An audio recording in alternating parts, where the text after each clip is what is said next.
The Constitution of 3 May 1791 was adopted by the Great Sejm of the Polish-Lithuanian Commonwealth, a dual monarchy comprising Poland and Lithuania, drafted over 32 months beginning on 6 October 1788, and formally adopted as the Government Act. The document was designed to redress the Commonwealth's political defects. The system of golden freedoms, also known as the nobles' democracy, had conferred disproportionate rights on the nobility and over time had corrupted politics. The adoption of the Constitution was preceded by a period of agitation for, and gradual introduction of, reforms beginning with the Convocation Sejm of 1764 and the election of Stanisław August Poniatowski as the Commonwealth's last king. The Constitution sought to supplant the prevailing anarchy fostered by some of the country's magnates with a more democratic constitutional monarchy. It introduced elements of political equality between townspeople and nobility, and placed the peasants under the protection of the government, thus mitigating the worst abuses of serfdom. It banned parliamentary institutions such as the Liberum Veto, which had put the Sejm at the mercy of any deputy who could revoke all the legislation that had been passed by that Sejm. The Commonwealth's neighbours reacted with hostility to the adoption of the Constitution. Frederick William II's Kingdom of Prussia broke its alliance with the Commonwealth, which was attacked and then defeated in the war in defense of the Constitution by an alliance between Catherine the Great's Imperial Russia and the Targowica Confederation of anti-reform Polish magnates and landless nobility. The king, a principal co-author, eventually capitulated to the Confederates. The 1791 document remained in force for less than 19 months. It was annulled by the Great Sejm on 23 November 1793. By 1795, the second and third partitions of Poland ended the existence of the sovereign Polish state. Over the next 123 years, the Constitution of 3 May 1791 was seen as proof of successful internal reform and is a symbol promising the eventual restoration of Poland's sovereignty. In the words of two of its co-authors, Ignacy Potocki and Hugo, it was the last will and testament of the expiring country. British historian Norman Davies described the document as the first constitution of its type in Europe. Others have called it the world's second oldest codified national constitution after the 1789 U.S. Constitution. Background: Polish constitutionalism can be traced to the 13th century, when government by consensus and representation was already well established in the young Polish state. The emergence of parliamentary bodies, the Sejm and Sejmiki, followed. By the 17th century, Poland's legal and political tradition was characterized by parliamentary institutions and a system of checks and balances on state power, which was itself limited by decentralization. The idea of a contractual state, embodied in texts like the Henrician Articles and the Pacta Conventa, the concept of individual liberties, and the notion that the monarch owed duties to his subjects. This system, which primarily benefited the Polish nobility, came to be known as the nobles' democracy. End of the Golden Age. The 1791 Constitution was a response to the increasingly perilous situation in the Polish-Lithuanian Commonwealth, which had been a major European power only a century earlier and was still the largest state on the continent. In the 1590s, at the peak of the nobles' democracy, King Sigismund III Vas's court preacher, the Jesuit Piotr Skarga, had condemned the weaknesses of the Commonwealth. In the same period, writers and philosophers such as Andrzej Frycz-Modzewski and Wawrzyniec Grimala-Goslicki, and the Ignacy pro-reform movement led by Jan Zamoyski had advocated political reforms. In 1656, Sigismund's son King John II Casimir Vasa made a solemn vow at the old Lvov Cathedral on behalf of the entire Republic of Poland, that he would free the Polish peasants from their unjust burdens and oppression. Quote, as he was struggling with the Sejm, in 1661 John Casimir, whose reign saw highly destructive wars and obstructionism by the nobility, correctly predicted that the Commonwealth was in danger of a partition by Russia, Brandenburg and Austria. As the Sejm failed to implement sufficient reforms, the state machinery became increasingly dysfunctional. A major cause of the Commonwealth's downfall was the Liberum Veto, which since 1652 had allowed any Sejm deputy to nullify all the legislation enacted by that Sejm. As a result, deputies bribed by magnates of foreign powers, primarily from the Russian Empire, the Kingdom of Prussia and France, or deputies who believed they were living in an unprecedented golden age, paralyzed the Commonwealth's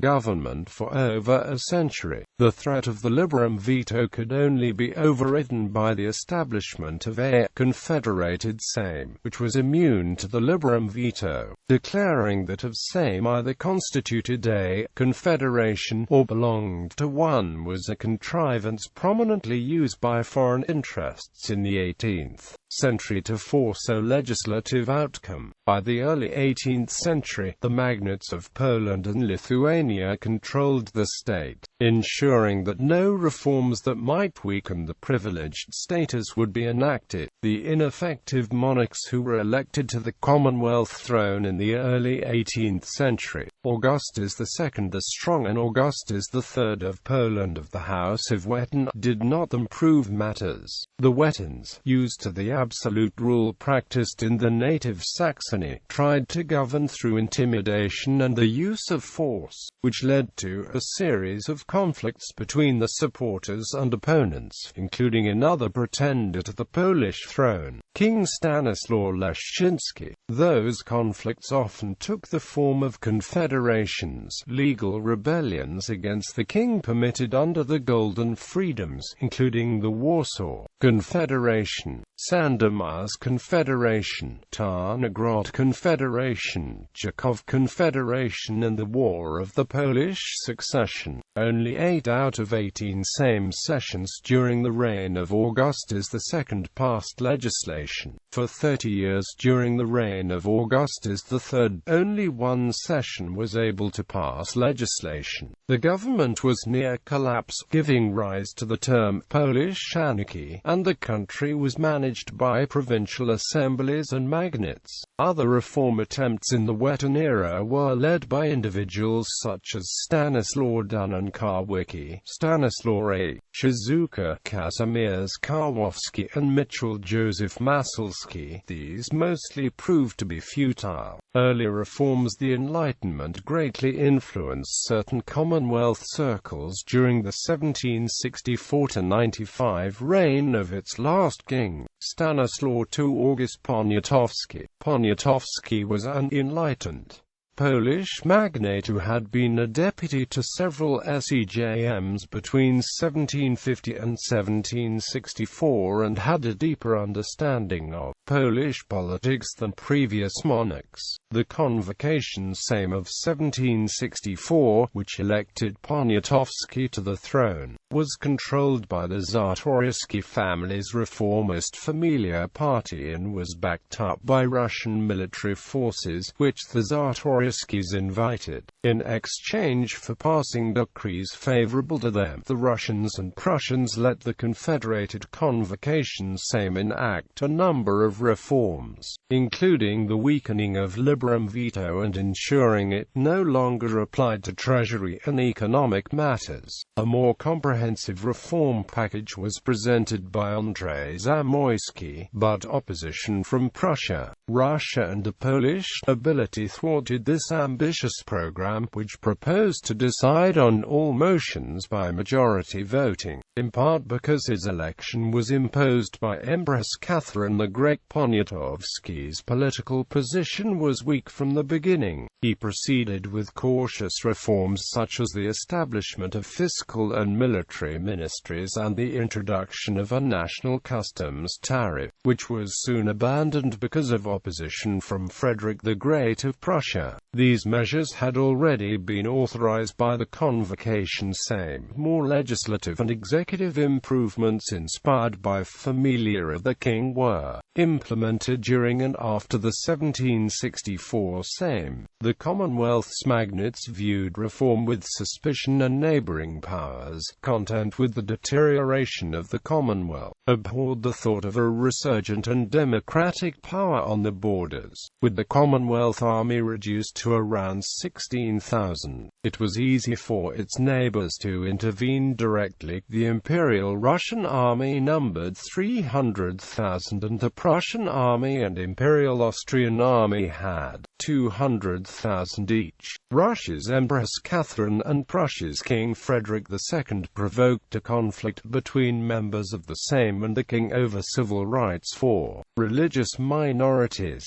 such as Protestants and Greek Orthodox, whose positions, which were guaranteed equal with the Catholic majority by the Warsaw Confederation of 1573, had worsened considerably. Catherine and Frederick declared their support for the Szlachta and their liberties, and by October 1767 Russian troops had assembled outside Warsaw in support of the conservative Radom Confederation. The king and his adherents had little choice but to acquiesce to Russian demands. During the Ripon Sejm, the king accepted the 5 eternal and invariable principles which Catherine had vowed to protect for all time to come, in the name of Poland's liberties, the election of kings, the right of Liberum Veto, the right to renounce allegiance to and raise rebellion against the king, the Szlachta's exclusive right to hold office and landowners' power over the peasants. Thus all the privileges of the nobility that had made the Commonwealth ungovernable were guaranteed as unalterable in the cardinal laws. The cardinal laws and the rights of religious dissenters passed by the Ripon Sejm were personally guaranteed by Empress Catherine. By these acts of legislation, for the first time, Russia formally intervened in the Commonwealth's constitutional affairs. During the 1768 Sejm, Ripon showed his disregard for local resistance by arranging the abduction and imprisonment of Kajetan Soltyk, Joseph A. Zaluski, Wacław Ruski and Suren Ruski, all vocal opponents of foreign domination and the recently proclaimed policies. The Polish-Lithuanian Commonwealth had legally and practically become a protectorate of the Russian Empire. Nonetheless,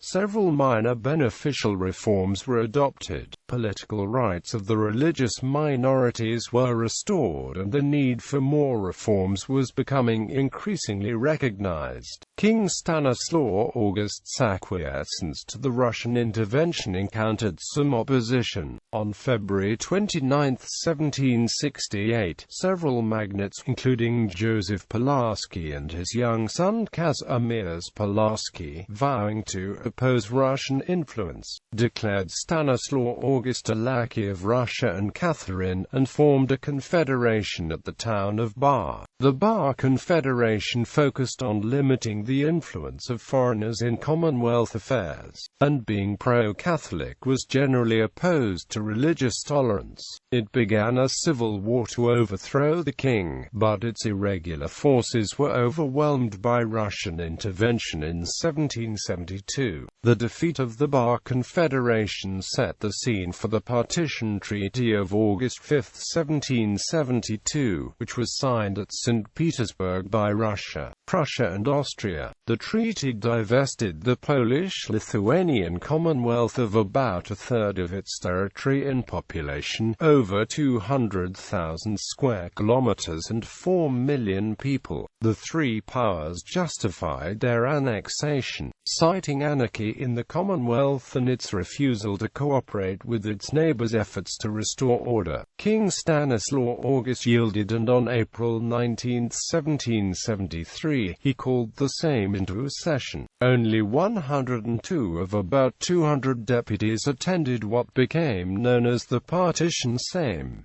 The rest were aware of the king's decision and refused. Despite protests from the deputy Tadeusz Rejtan and others, the treaty, later known as the First Partition of Poland, was ratified, the first of the three successive 18th-century partitions of Commonwealth territory that would eventually remove Poland's sovereignty. Shocked the Commonwealth's inhabitants and made it clear to progressive minds that the Commonwealth must either reform or perish.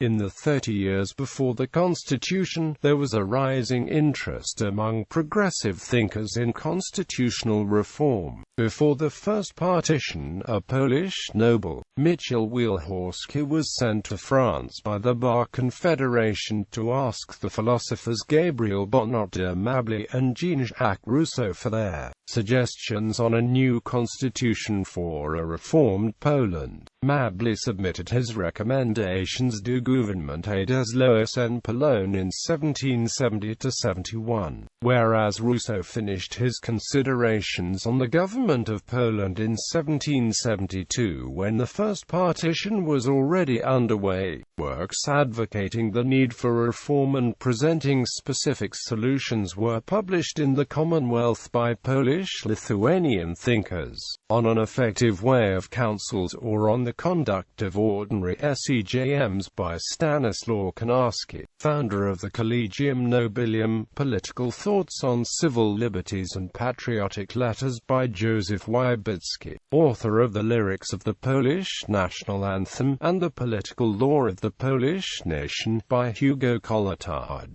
head of the Kołłątaj's Forge Party, and remarks on the life of Jan Zamoyski by Stanisław Staszic. Ignacy Krasicki's satires of the Great Sejm era were also seen as crucial to giving the constitution moral and political support. A new wave of reforms supported by progressive magnates such as the Czartoryski family and King Stanisław August were introduced at the Partition Sejm. The most important included the 1773 establishment of the Commission of National Education, the first ministry of education in the world. New schools were opened, uniform textbooks were printed, teachers received better education, and poor students were provided with scholarships. The Commonwealth's military was to be modernized, and funding to create a larger standing army was agreed. Economic and commercial reforms,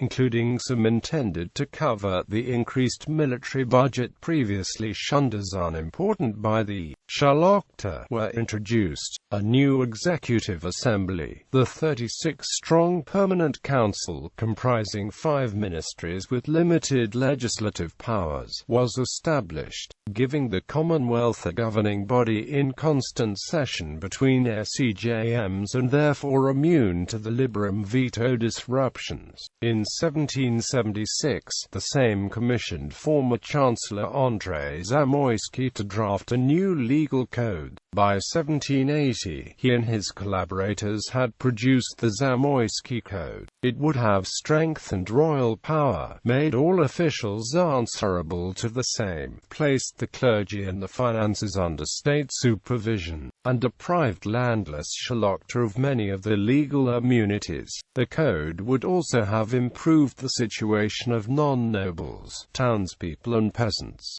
Zamoyski's progressive legal code, containing elements of constitutional reform, met with opposition from native conservative Szlachta and foreign powers. The 1780 Sejm did not adopt it. Adoption, an opportunity for reform, occurred during the Great Sejm, also called the 4-year Sejm, of 1780. 1788–92, which began on October 6, 1788, with 181 deputies, in accordance with the Constitution's preamble. From 1790 it met, in dual number, when 171 newly elected deputies joined the earlier established Sejm. On its second day, the body became a confederated Sejm to avoid the Liberum Veto. Concurrent world events appear to have been opportune for the reformers. Russia and Austria were at war with the Ottoman Empire, and the Russians found themselves simultaneously fighting in the Russo-Swedish War, 1788–1790. A new alliance between the Polish-Lithuanian Commonwealth and Prussia seemed to provide security against Russian intervention, and King Stanisław August drew closer to leaders of the reform-minded Patriotic Party. The Sejm passed few major reforms in its first 2 years, but the subsequent 2 years brought more substantial changes. The Sejm adopted the 1791 Free Royal Cities Act, which was formally incorporated into the final constitution. This act addressed a number of matters related to the cities, crucially expanding burghers' rights, including electoral rights. While the Sejm comprised representatives of the nobility and clergy, the reformers were supported by the burghers, who in late 1789 organized in Warsaw a black procession demanding full political enfranchisement of the bourgeoisie. On the 18th of April 1791 the Sejm, fearing that the burghers' protests, if ignored, could turn violent, as they had in France not long before, adopted the Free Royal Cities Act. The new constitution was drafted by the king, with contributions from Ignacy, Potocki, Hugo, Kołłątaj and others. The king is credited with writing the general provisions and Kołłątaj with giving the document its final shape. Stanisław August wanted the Commonwealth to become a constitutional monarchy similar to that of Great Britain, with a strong central government based on a strong monarch. Potocki wanted the Sejm to be the strongest branch of government. Kołłątaj wanted a gentle revolution carried out without violence to enfranchise other social classes in addition to the nobility. The proposed reforms were opposed by the conservatives, including the Hetman's party, threatened with violence by their opponents. The advocates of the draft began the debate on the Government Act 2 days early, while many opposing deputies were away on Easter recess. The debate and subsequent adoption of the Government Act was executed as a quasi-coup d'état. No recall notices were sent to known opponents of reform, while many pro-reform deputies secretly returned early. The royal guard under the command of the king's nephew Prince Joseph Poniatowski were positioned about the royal castle, where the Sejm was gathered, to prevent opponents from disrupting the proceedings. On May 3, the Sejm convened with only 182 members, about half its dual number. The bill was read and overwhelmingly adopted, to the enthusiasm of the crowds outside. A protest was submitted the next day by a small group of deputies, but on May 5 the matter was officially concluded and protests were invalidated by the constitutional deputation of the Sejm. It was the first time in the 18th century that a constitutional act had been passed in the Commonwealth without the involvement of foreign powers. Soon after, the Friends of the Constitution, which included many participants in the Great Sejm, was organized to defend the reforms already enacted and to promote further ones. It is now regarded as the first modern-style political party in Poland's history. The response to the new constitution was less enthusiastic in the provinces, where the Hetman's party enjoyed considerable influence. General support among the middle nobility was crucial and still very substantial. Most of the provincial Sejmics deliberating in 1791 and early 1792 supported the constitution.